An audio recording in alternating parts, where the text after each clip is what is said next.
شكون فينا ما سمعش هاد الاغنيه او ما تفرجش في حلقه من حلقات ديال دراغون بول؟ رسمنا الحروف بعمق الحجر، أنرت الطريق وجدنا اليقين، رفعت الجباه والهمم، أزلت الغبار عن وجه الحنين، أيقظت الرؤى والهمم، أنرت الطريق وجدنا اليقين، رفعت الجباه والهمم، أزلت الغبار عن وجه الحنين. انمي الطفوله والانمي اللي كبرنا مع الجميع، شكون فينا ما كانش عنده داك الطابلو ديال دراغون بول كيبقى يجمع دوك الملصقات ديالو وكنا كنلعبوا بهم؟ نعم، انه انمي الطفوله والانمي اللي عزيز على عشاق ديال الانمي والاوتاكو يسميوه الاب الروحي للانمي. لكن للاسف فقدنا اليوم هذا الاب الروحي، الكاتب والمؤلف اكيرا تورياما، واللي تزاد في 5 ابريل 1955 توفى في 1 مارس 2024 عن سن 68 سنة. سبب الوفاة كيقولوا هو ورم دموي تحت الجافي.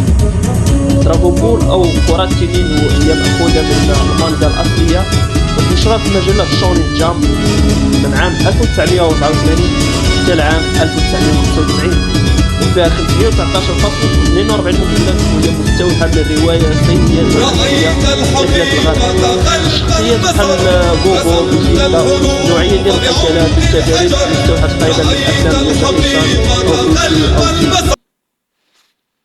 أو كنظن علاش تسمى بالاب الروحي الانمي وكيعتبروه الاوتاكو وعشاق الانمي بالاب الروحي. داكشي راجع لانه جاب واحد نوعيه جديده ديال القصص واسلوب جديد ديال الرسم كذلك وديال التحريك، كذلك اسلوب جديد ديال فنون القتال، حيت تقريبا مستوحى من افلام ديال جاكي شان، بروسلي، جيتلي، مستوحى من الافلام الكلاسيكيه الصينيه. وحتى النوعيه ديال الطاقه، يعني كيبقى يجمع واحد الطاقه في اليد ديالو بحال جوجو كيبقى يجمع واحد الطاقه في اليد ديالو من بعد كيطلقها.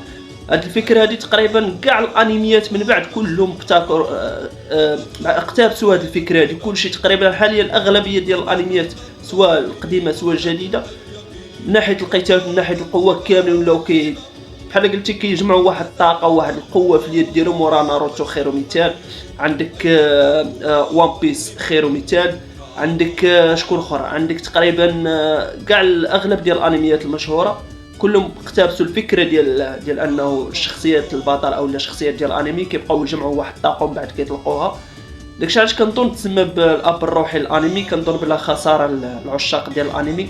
انا بالنسبه ليا ما كنتش من عشاق ديال دراغون بول، المهم تفرجت فيه في الفتره ديال فاش كان كيدوز في سبيس تون، وكان كيدوز حتى في القناه ديال دوزام، كنا كنجمعوا لي طابلو ديالو وداكشي الموسيقى ديالو وكذا، ولكن ما كنتش من العشاق ديالو بحيث انا ماشي من داك النوع اللي كيميل لهذا النوع ديال الانمي. بزاف تاع الانميات انا من هذا النوع هذا ديال دراغون بول ما كنميلش ليهم، ماشي من العشاق ديالهم. ولكن كما قلتي كتبقى المكانه ديال دراغون بول وسط الانمي محترمه وكيبقى عنده العشاق ديالو. راه فاش مات واحد كلشي كيدوي عليه في تويتر، كلشي بقى فيهم الحال، كلشي كاع الناس اللي عندهم علاقه سواء بالانمي ولا بالفن او لا بالسينما ولا كلهم بقى فيهم الحال. حيت دراغون بول خرج بزاف تاع الاجزاء ديال الانمي ديال في السلسله ديالو، خرج كذلك بزاف تاع الافلام، وكنظن واقيلا كان تصدر ترند شي عام في امريكا، كان فات كاع دوك الافلام اللي خرجوا في هذيك الوقيته كنظن كانت تصدر الترند ديالهم. علاش بزاف بقى فيهم الحال، ولكن هذه هي الحياه، يعني ضروري الموت كتجي وهذه والحياه كتستمر.